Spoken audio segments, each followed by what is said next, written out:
कौन थी वो?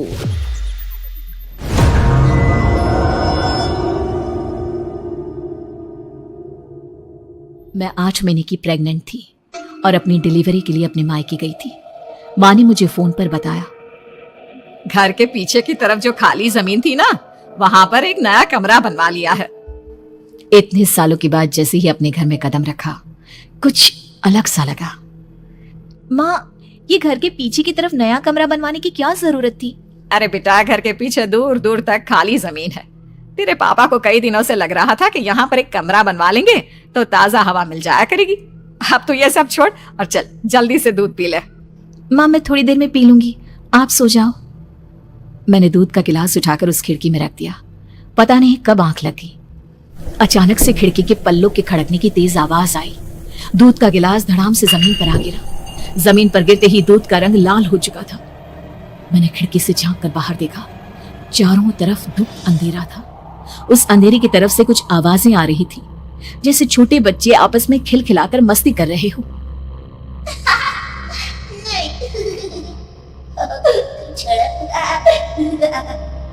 इतनी रात को इतने घनघोर अंधेरे में बच्चों की आवाज कैसे आ रही है?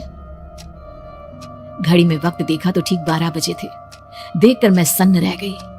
बुरी आत्माओं और भूतों की कई कहानियां मैं सुन चुकी थी। वक्त भी कुछ ऐसा ही था। ऊपर से मैं प्रेग्नेंट। सुना था कि ऐसे वक्त में अक्सर बुरी आत्माएं औरतों का पीछा करती है, तो क्या मेरे पीछे भी?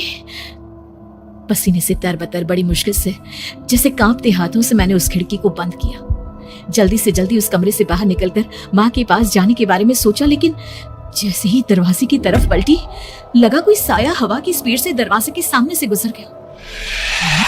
मेरे गले में अटक कर रह गई।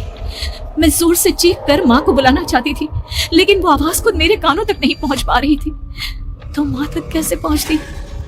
खिड़की के पल्ले एक बार फिर तेज हवा के झोंके से धड़ाम करके खुल गया और पूरी ताकत से मैं चीख पड़ी। जानती थी मेरी चीख की आवाज सुनकर कुछ ही सेकंड में माँ वहां पहुंच जाएगी, लेकिन ऐसा कुछ हुआ ही नहीं।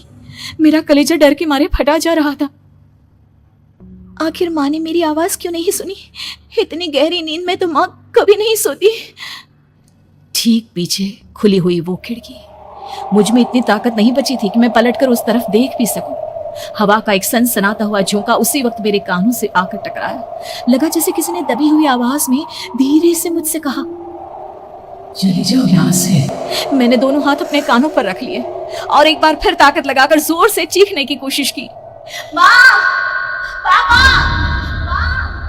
मेरी आवाज उस कमरे की दीवारों से टकराकर वापस मुझे ही सुनाई दे रही थी। जितनी ताकत के साथ मैंने चीखने की कोशिश की थी, कुछ ही देर बाद उससे कहीं ज्यादा तेज और दर्दनाक चीख मुझे सुनाई देने लगी। ये आवाज ठीक मेरे पीछे खिड़की से आ रही थी।